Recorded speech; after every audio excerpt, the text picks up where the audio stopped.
What actually happens when you die? What if the moment you call death is not the end, but the moment awareness changes form?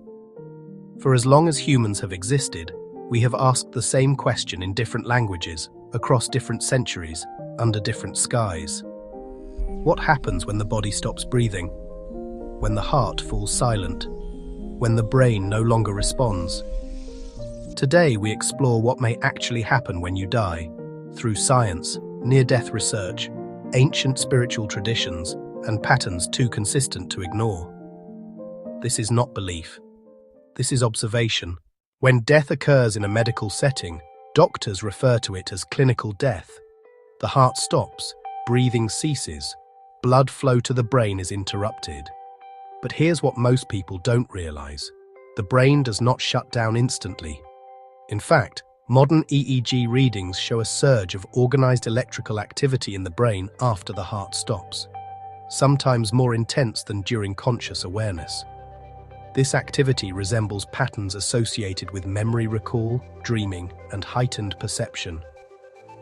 Why would the brain become more active at the edge of death? Some scientists argue this is the brain's final attempt to maintain coherence. Others admit they don't know why awareness appears to intensify when survival is no longer possible. One of the most consistent reports from near-death experiences is the sensation of leaving the body. People describe hovering above hospital beds, watching medical teams work on them, noticing details they couldn't have seen physically. What makes this unsettling is verification.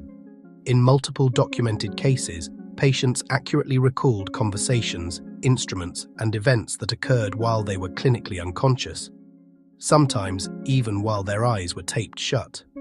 If consciousness is produced by the brain, how can perception continue without it? Across cultures, religions, and historical periods, people describe movement away from the physical world. A tunnel, a passage, a threshold. At the end of this transition is often described a light, not blinding, but intelligent, not distant, but familiar. Many report an overwhelming sense of recognition, as if the light knows them completely.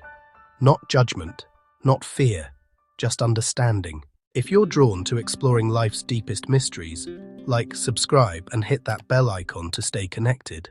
Another recurring experience is the life review, not a replay like a movie, but an immersion. People report reliving moments from their lives while simultaneously feeling the emotions of others involved. Joy, pain, love, regret. There is no external judgment, only self-awareness. What if morality isn't enforced but felt? This experience often changes how people live after returning, increasing empathy and reducing fear of death. Many experiencers describe being given a choice, to stay or return. Those who choose or are told to return often describe resistance.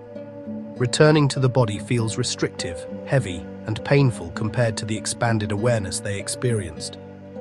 If death were nothingness, why would returning feel like loss? If consciousness exists beyond death, why don't we remember before birth? Some theories suggest memory is filtered through the brain. Others propose forgetting is necessary so life feels real and meaningful. If you remembered eternity, would this life matter? Perhaps death is not the opposite of life, but the opposite of birth. And if these explorations expand how you see reality, subscribe and hit that bell icon to stay connected.